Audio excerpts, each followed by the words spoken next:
हे पुरुषोत्तम प्रभु, हे दयामय भगवान, जैसे सूर्य अंधकार को दूर करता है, वैसे ही आप हमारे जीवन के दुख, भय और पापों को दूर कीजिए। हमारे हृदय में प्रेम, करुणा, धैर्य और सद्बुद्धि का प्रकाश भर दीजिए।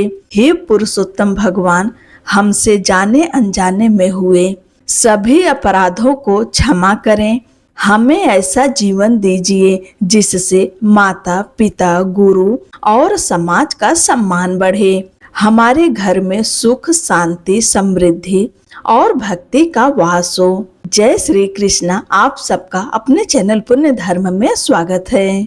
आज आप सब अधिक मास यानी पुरुषोत्तम मास महात्म्य का 19वां अध्याय सुनेंगे। अगर आप सब इसके पहले की कथाएं नहीं सुने हैं तो अवश्य सुनिए। पुरुषोत्तम मास में कथा श्रवण मात्र से ही भगवान लक्ष्मी नारायण की कृपा सदैव बनी रहती है। आइए आज की कथा शुरू करते हैं। आप सभी भक्तों का आज की कथा में हार्दिक स्वागत है।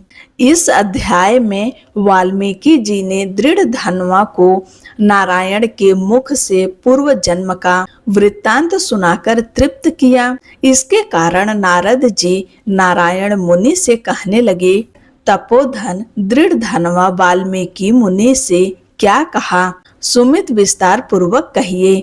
श्री नारायण बोले, हे नारद जी, दृढ़ धनवा ने वाल्मीकि मुनि की प्रार्थना करके जो कहा वह आप सुनिए। हे मुनि, मुक्ति चाहने वाले लोग पुरुषोत्तम मास का सेवन कैसे करें, किसकी पूजा करें, किस प्रकार करें, किस वस्तु का दान करें और उसकी करने की विधि क्या है, यह सब बात मुझे बताइए, क्योंकि लोग हितैषी आप जैसे महात्मा पृथ्वी पर विरले ही विचार। पुरुषोत्तम भगवान के ज्ञान आदि के करने से महान पुण्य होता है। यह मैंने आपके मुख से सुना है। मैंने अपने पूर्व जन्म की ब्राह्मण के वृत्तांत को सुनकर और इस मास के फल स्वरूप मरे हुए पुत्र को उठकर खड़ा हो जाने की बात सुनकर ब्राह्मण पुत्र के शोक में अज्ञानवश निरंतर निराहार रहने से मेरा वह पुरुषोत्तम मास बीत गया और उसका यह फल हुआ कि मरा हुआ पुत्र भी जीवित हो गया। फिर मैंने हरि के मुख से सुना हुआ और अनुभव किया हुआ पुरुषोत्तम मास का पूजन किया। तपोधन, इस जन्म में मैं वह सब पूजा विधान भूल गया हूँ, अतः मुझे फिर से सुनाइए। वाल्मीकि मुनि बोले, ब्रह्म मुहूर्त में उठकर ब्रह्म परमात्मा का चिंतन करें। शुद्ध होकर हाथ पैरों को साफ जल से और मिट्टी से धोकर शुद्ध करें। शुद्ध होकर दातुन करें। दातुन करने के पश्चात फिर स्नान करें।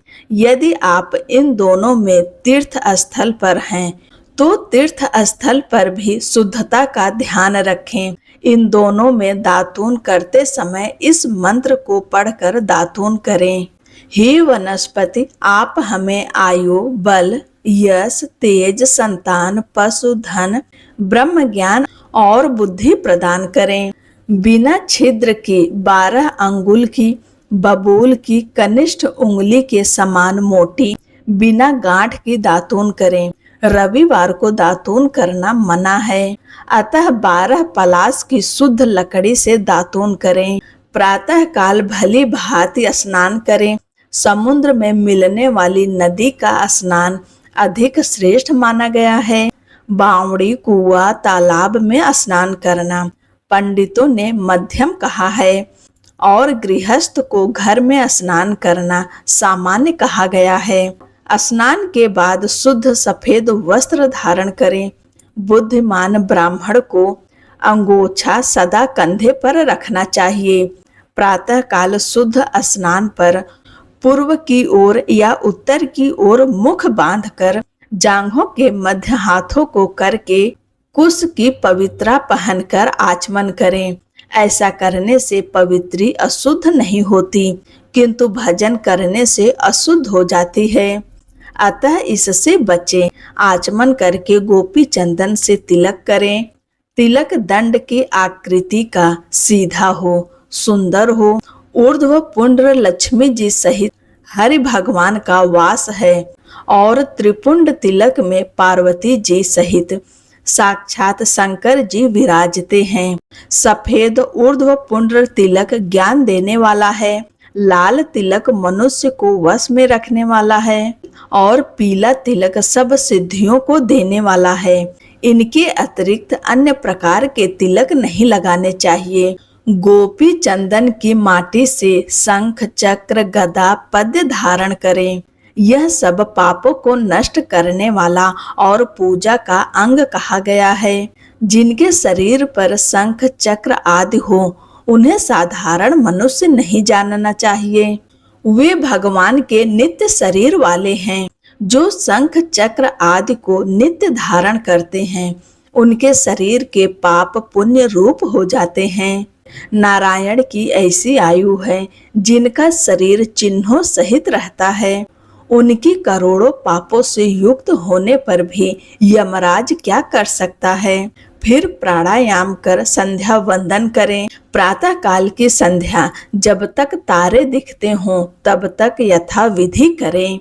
जब तक सूर्य नारायण का दर्शन हो तब तक गायत्री मंत्र का जप करते रहें। फिर सूर्य के सामने खड़े होकर अंजलि दें और संध्या के समय भूमि पर अपने पैरों को करके नमस्कार करें। इस प्रकार जो ब्राह्मण क्षत्रिय और वैश्य श्रद्धा से विधि पूर्वक संध्या करते हैं उनके लिए तीनों लोकों में कोई भी वस्तु कठिन नहीं है। यह दिन की प्रातः काल का कर्म है। इस प्रकार नित्य कर्म करके हरि पूजा आरंभ करें। फिर वृत्त पुरुष शुद्ध तथा मौन होकर गोबर से लीपी हुई भूमि पर व्रत की सिद्धि के लिए चावलों से अष्टदल कमल बनाएं। फिर स्वर्ण चांदी तांबे या मिट्टी का नवीन छिद्र रहित शुद्ध कलश उस मंडल के ऊपर स्थापित करें। फिर उस कलश में शुद्ध तीर्थ का लाया हुआ कल्याणकारी जल भर कर ऐसा करें कि कलश के मुख में विष्णु, कंठ में भगवान रुद्र, मूल में ब्रह्मा जी विराजमान हों, मध्य में मातृगण स्थित हों, कुछ में समस्त समुद्र तथा 7 दीपों वाली पृथ्वी हो। ऋग्वेद, यजुर्वेद, सामवेद और अथर्ववेद ये चारों वेद अपने अंगों सहित कलश में स्थित हों। इस प्रकार कलश स्थापना करके उसमें सब तीर्थों का आवाहन करें। गंगा, गोदावरी, कावेरी, सरस्वती मेरी शांति के लिए और पापों के नाश के लिए आएं। फिर कलश का मंत्र से ऋतु से मिलने वाली ताजे पुष्पों से पूजन करें। कलश के ऊपर पीले वस्त्र से लिपटा हुआ तांबे का पात्र रख दें। उस पात्र के ऊपर सोने की राधा कृष्ण मूर्ति स्थापित करें। अंतर भक्ति पूर्वक विधि विधान से पूजन करें। पुरुषोत्तम मास के देवता पुरुषोत्तम ही हैं, अतः उनकी पूजा पुरुषोत्तम मास की आने पर ही करें, जिसकी सेवा से संसार सागर में डूबता हुआ जीव डर जाता है। यह ध्रुव सत्य है। संसार में कौन ऐसा मनुष्य है जो उनकी सेवा नहीं करेगा। गांव, द्रव्य, पुत्र, गृह और शुभ अशुभ कर्म सभी बार बार मिलते हैं, परंतु यह मनुष्य शरीर बार बार नहीं मिलता। शरीर रक्षा धर्म के लिए है और धर्म रक्षा ज्ञान के लिए तथा ज्ञान से मोक्ष मिलता है। अतः धर्म का आचरण ही देव रूपी वर का फल है। सनातन धर्म ही जीवन का सार है। धर्महीन मनुष्य का शरीर बांझ वृक्ष के समान है, जिसमें फूल और फल नहीं लगते, अतः वह निष्फल है। माता, पिता, मित्र, स्त्री, पुत्र, भाई, द्रव्य आदि कोई भी सहायक नहीं होता, केवल धर्म ही सहायक होता है। वृद्धावस्था सिंहनी की भांति डराती है। व्याधियां शत्रुओं के समान पीड़ित करती है। फूटे हुए बर्तन से जैसे जल टपकता है, इस प्रकार कलेश ग्रस्त जीव भी दूसरों को पीड़ा देने तथा धन के अपहरण करने की लालसा करता है। मृत्यु के मुख में गए हुए आयु वाले पुरुष को क्या सुख आनंदित कर सकता है? जब धर्म करने के लिए चित्त प्रबल होता है, तब उस समय धन का मिलना सुलभ नहीं होता। जब पास में धन है तो सब धर्म की ओर चित्त नहीं होता। जब धर्म कार्य में चित्त और धन दोनों होते हैं, तब उस समय सत्व पथ नहीं मिलता। जब इन तीनों चित्त, धन और सत्व पथ का मिलन हो जाए, तब बिना विचारे जो धर्म करता है वही बुद्धिमान है। बहुत धन होने पर हजारों प्रकार के धर्म कार्य किए जाते हैं, परंतु पुरुषोत्तम मास में थोड़े ही द्रव्य से महान धर्म होता है। स्नान, दान और कथा में विष्णु भगवान का स्मरण होना, इतना ही सत्कर्म किया जाए तो वह महान लाभ देता है। जैसे गंगा ही तीर्थ है, कामधेनु ही धन है, विद्या ही धन है और गुण ही सौंदर्य है, वैसे ही सब मासों में साक्षात पुरुषोत्तम मास ही श्रेष्ठ है। धर्म कार्यों में निंदा तथा भेद होकर भी साक्षात भगवान कृष्ण के नाम के प्रभाव से यह पृथ्वी पर विख्यात हुआ। जैसे सब प्राणियों के पांव हाथी के पांव में समा जाते हैं, वैसे ही सब धर्म और कलाएं पुरुषोत्तम मास में विलीन हो जाती है। पुरुषोत्तम मास के समान कोई पुण्य काल नहीं हो सकता। पुरुषोत्तम मास जैसा कोई मास नहीं है। इसके देवता पुरुषोत्तम भगवान ही हैं। अतः श्रद्धा भक्ति से पुरुषोत्तम भगवान की पूजा करें। शास्त्रों में निपुण, शुद्ध, सत्यवादी वैष्णव ब्राह्मण आचार्य के द्वारा ही पूजा करानी चाहिए। अंतरण में होने वाली काम, क्रोध, लोभ, मद, मत्सर रूपी बड़ी मछलियों से अत्यंत गंभीर वेग वाले इस संसार सागर को जो लांघना चाहे, तो इस भारत खंड में आदि देव पुरुषोत्तम की ही विधि पूर्वक पूजा करनी चाहिए। इसके आगे आप सब अगले अध्याय में सुनेंगे। अब इसी के साथ सुनिए भगवत गीता का यह महात्म्य। भगवान शिव पार्वती जी से कहते हैं, सुंदरी, अब तुम 10वें अध्याय के महात्म्य की परम पावन कथा सुनो, जो स्वर्ग रूपी दुर्ग में जाने के लिए सुंदर सोपान और प्रभाव की चरण सीमा है। काशीपुरी में वीर बुद्धि नाम से विख्यात एक ब्राह्मण था, जो मुझ में और प्रिया में नदी के समान भक्ति रखता था। वह पुण्य कीर्ति के अर्जन में तत्पर रहने वाला, शांत चित्त और हिंसा, कठोरता एवं दुस्साहस से दूर रहने वाला था। जितेंद्रिय होने के कारण वह निवृत्त मार्ग में ही स्थित रहता था। उसने वेद रूपी समुद्र बार बार पार किया था। वह संपूर्ण शास्त्रों के तात्पर्य का ज्ञाता था।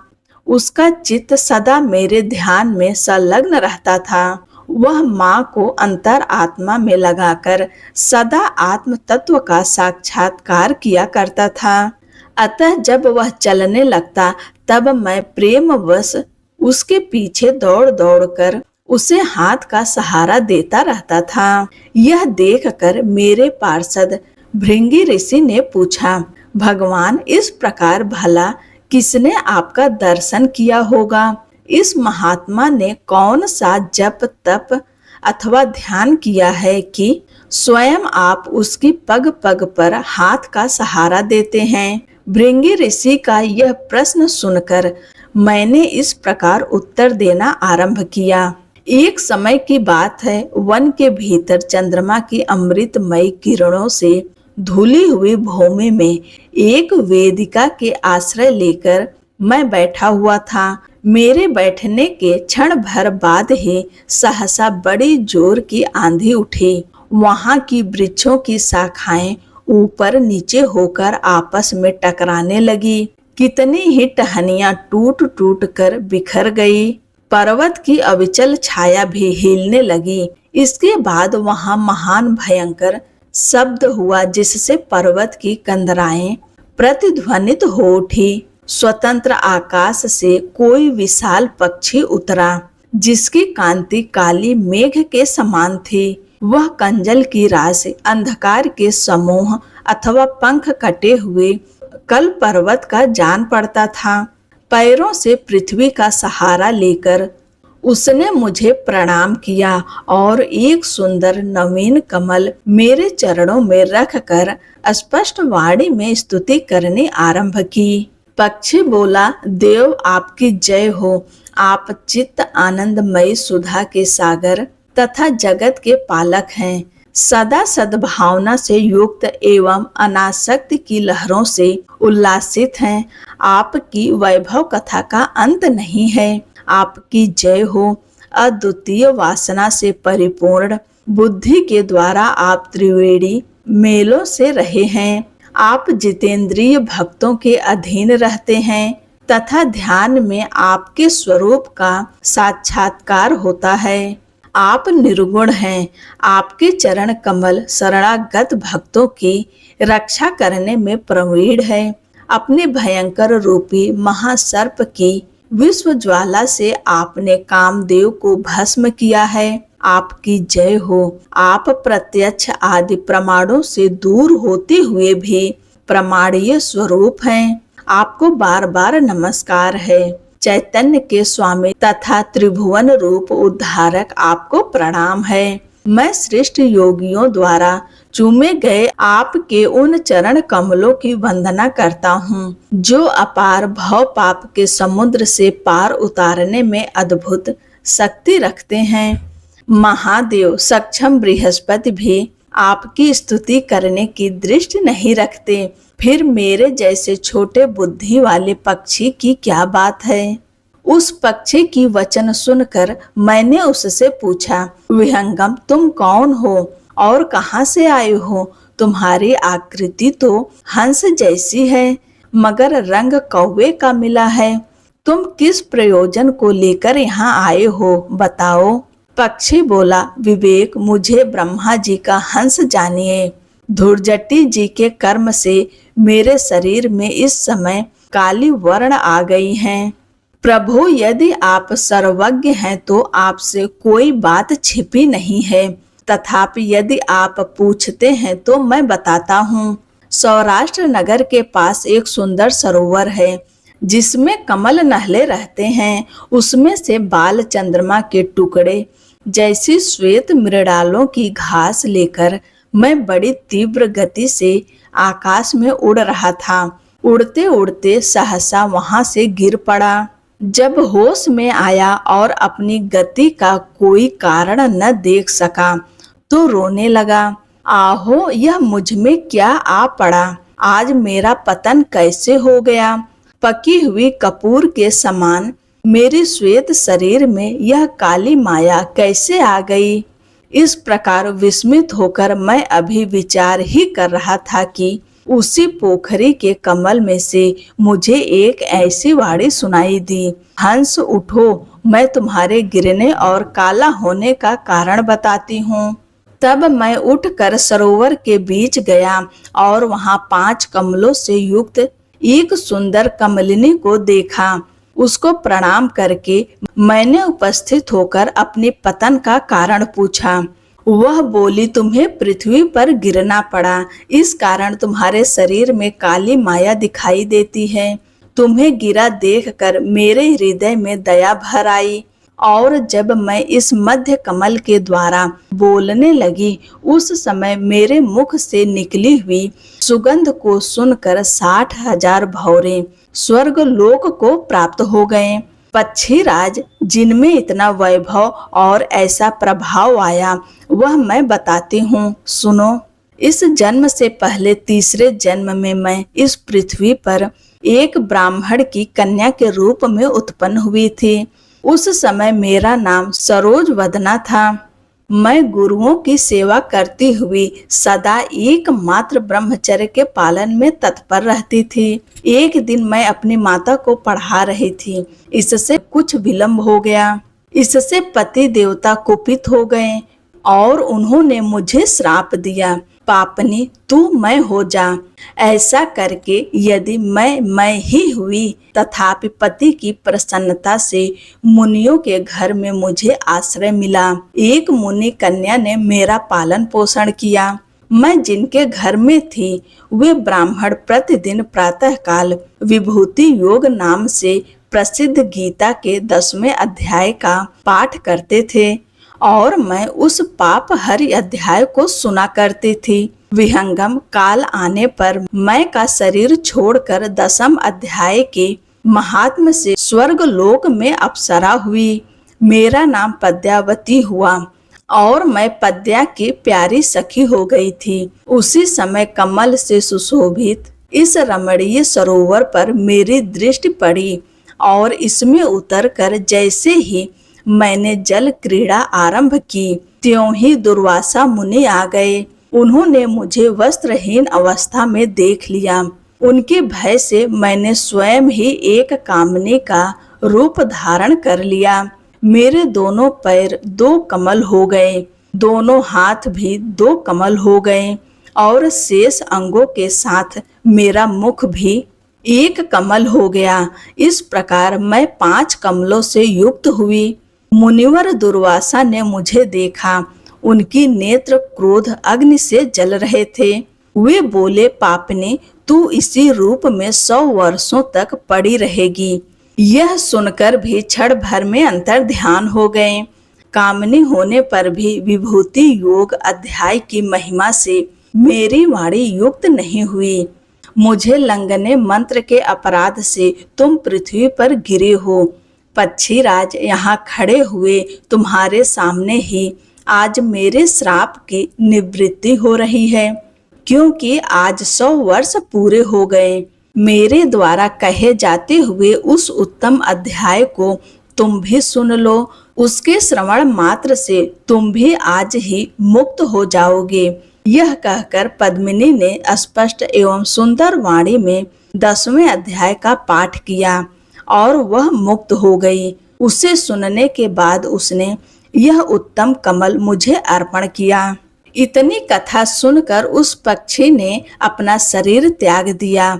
यह एक अद्भुत सी घटना है। वही पक्षी अब 10वें अध्याय के प्रभाव से ब्राह्मण कुल में उत्पन्न हुआ। इसके मुख से सदा गीता के 10वें अध्याय का उच्चारण हुआ करता था। 10वें अध्याय के अर्थ चिंतन का यह परिणाम हुआ कि यह सब भूतों में स्थित शंख चक्रधारी भगवान विष्णु का सदा ही दर्शन करता रहता है।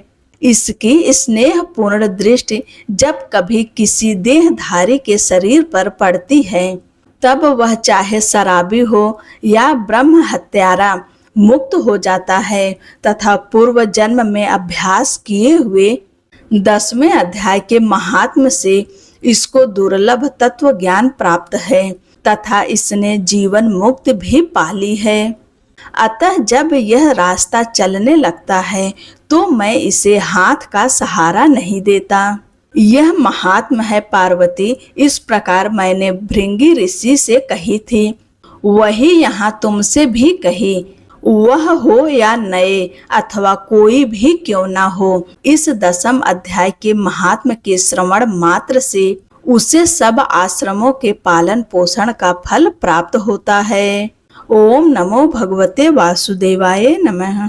भगवत गीता का यह अध्याय समाप्त हुआ। जो भी मनुष्य इस अध्याय को पढ़ता, सुनता और अभ्यास करता है, वह मनुष्य भगवान श्री विष्णु के लोक को जाता है। दोस्तों, यह थी आज की अधिक मास महात्म की कथा। आशा करती हूँ कि आज की कथा आप सबको पसंद आई होगी। पसंद आई हो तो चैनल को लाइक शेयर करें, सब्सक्राइब करना ना भूलें। आगे की कथा अगले के वीडियो में सुनाएंगे। तब तक के लिए जय श्री कृष्णा, राधे राधे।